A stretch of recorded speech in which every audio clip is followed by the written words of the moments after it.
Now let's learn about the multiplication rule. This is a rule which allows us to compute the probability of the intersections of two events A and B. And it has two different versions.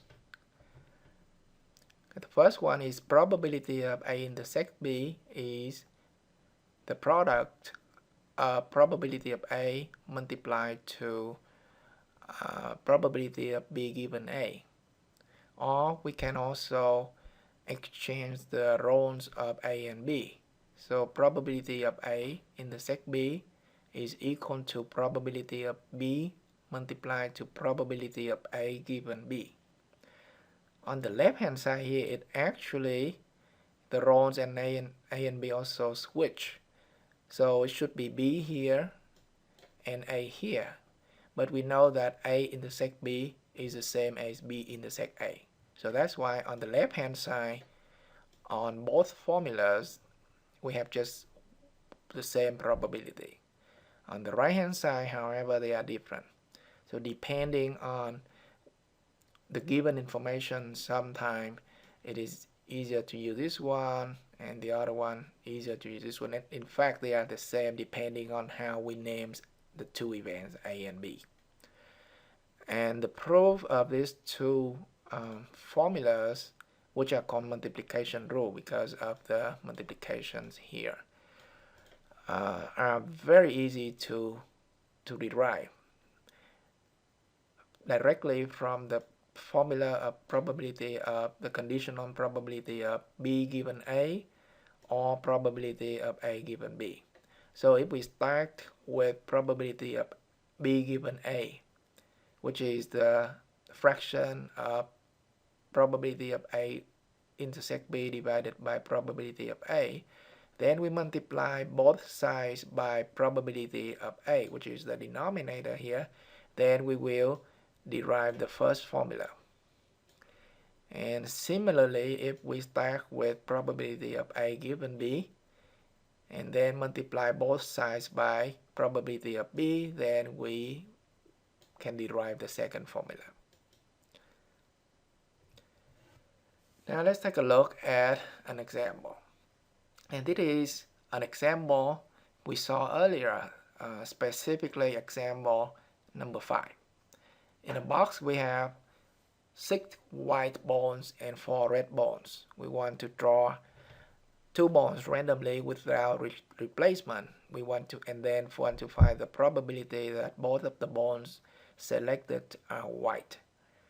And previously we used the Simon definition, the numbers of favorable outcomes divided by the number of possible outcomes, which are 6C2 divided by 10C2. Okay, let me run back here. Example number 5. Okay, this is exactly the same problem and we use this approach. But now I want to show you how we can also use the multiplication rule to solve this problem. So we have two events here. The first event is the first bond is white. The second one is the second bond is also a white bond. So again, we give them a name. W1 to be the event the first bond is white. W2 to be the event the second bond is also white. We want to find the probability of W1 intersect W2, which means both of the bonds are white. So now if we use the multiplication rule, it is equal to probability of getting the first bond to be a white one, and then multiplied to the conditional probability of the second bond is also a white, given that the first is also a white. So these two probabilities on the right hand side are easy to find. The first one, probability of getting a white bond, is 6 out of 10. That's very clear. And 6 favorable outcomes over 10 possible outcomes. And this one is also easy to find. Given that the first bond is a white one, there are 9 bonds remain in the box with 5 y bonds. So the favorable outcome will be 5 and the possible outcomes will be 9. So we have 5 over 9. And multiplying these two, we get the same answer as we got earlier in example 5. Now in the next example, again, we revisit example 6 we saw earlier. We have 25 balloons, which include 10 yellow, 8 red, and 7 green. And a player throws darts at the balloons and randomly hit 2 of them. What is the probability that both the balloons hit are yellow?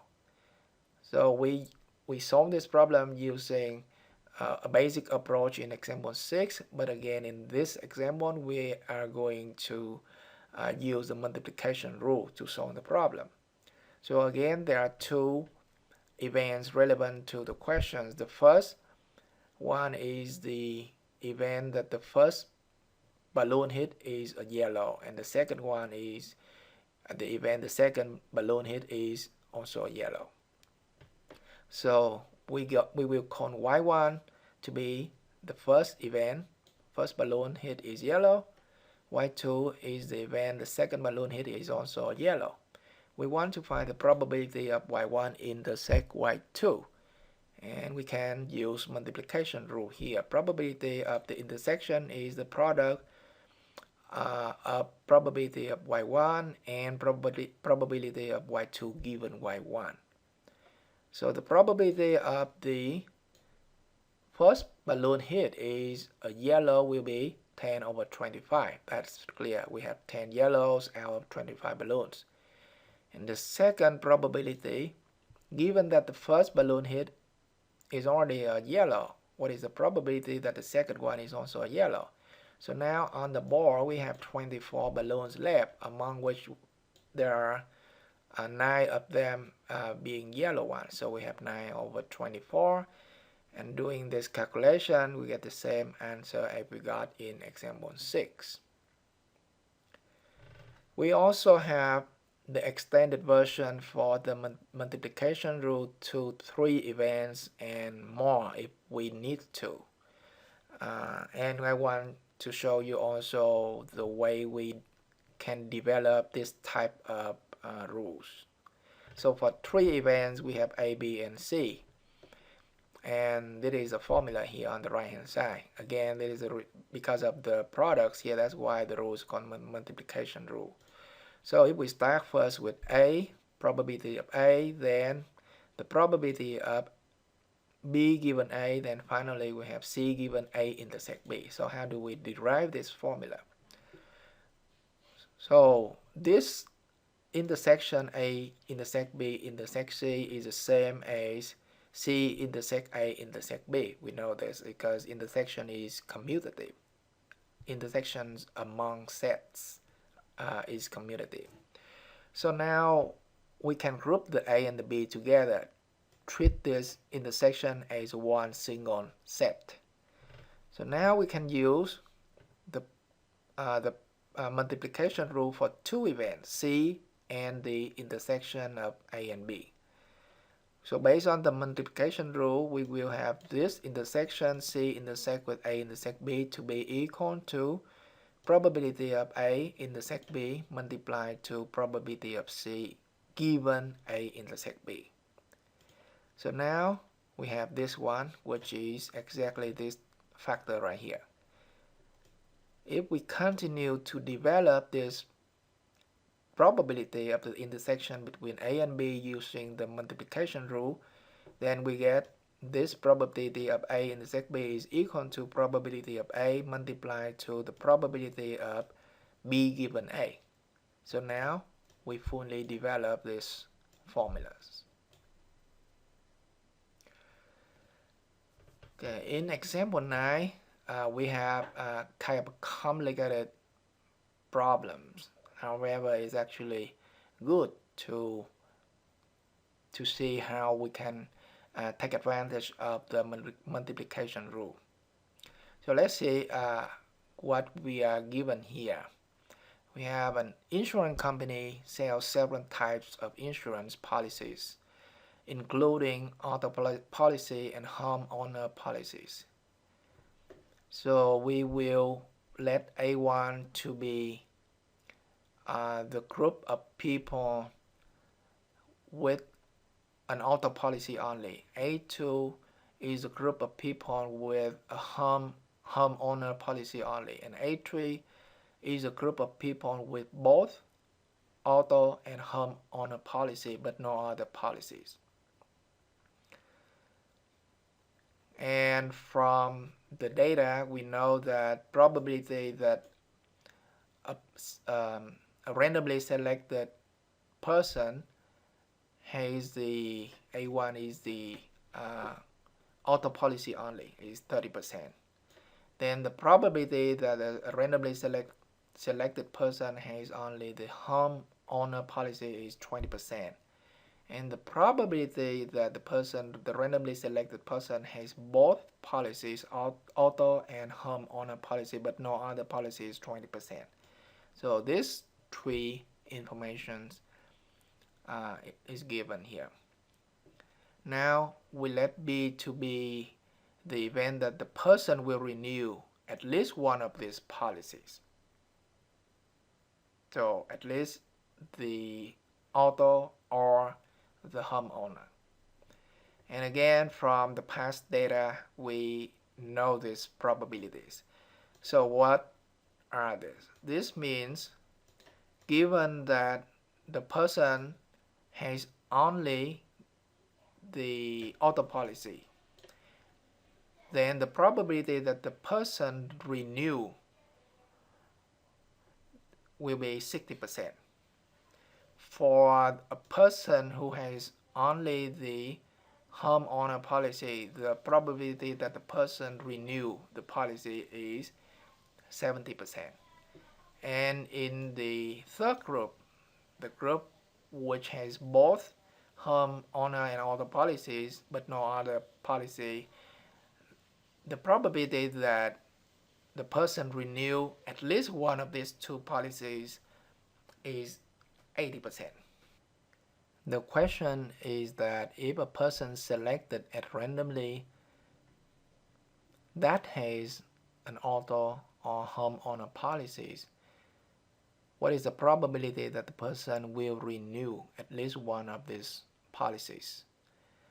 So of course here's a keyword which let us know that we are dealing with a conditional probability. Given that the person selected at random already has an auto or homeowner policy. So if we form this, if we use a given notation here to form the question, it will be probability of B given A1 union A2 union A3, because here it is the person has auto or homeowner policy. That means we have three groups, either auto alone or homeowner alone or both of them. So we need to find this probability here. And to do this, we can start first with the formula for conditional probability.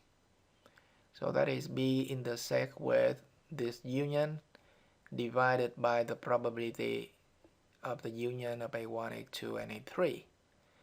Now on the top we have this intersection here. We can use the De Morgan's law for sets, distributing the intersection to the union. So it's very much like product and addition, or multiplication and addition. So it will be B intersect A1 union B intersect A2 union B intersect A3, and the denominator stay the same. Okay, we have not changed the denominator. Now continue to work on the numerator. we notice that these three events are mutually exclusive. That means the intersections are all empty, and in that case, the probability of the union is the sum of each individual unions. The same can be applied to the denominator. Since A1, A2, and A3 are all mutually destroyed, then the probability of the union is the sum of the individual probabilities. So now we see that all of these three probabilities on the bottoms are already given. On the top, we still need a little bit more work to do. So for the intersection, the probability of B intersect A1, we will use the multiplication rule to have it equal to probability of A1 multiplied to probability of B given A1, and we do the same for the other two probabilities. And once we develop all of this intersection, the probabilities of this intersection, we know all of the probabilities here. They are all given. So all you have to do is to go back and find the correct data to plug in, or the correct number to plug in. For example, probability of A1 is 30%. Probability that the person renew his policy if he only has the auto policy is 60%. And again, continue to plug in these numbers, you will get the answer.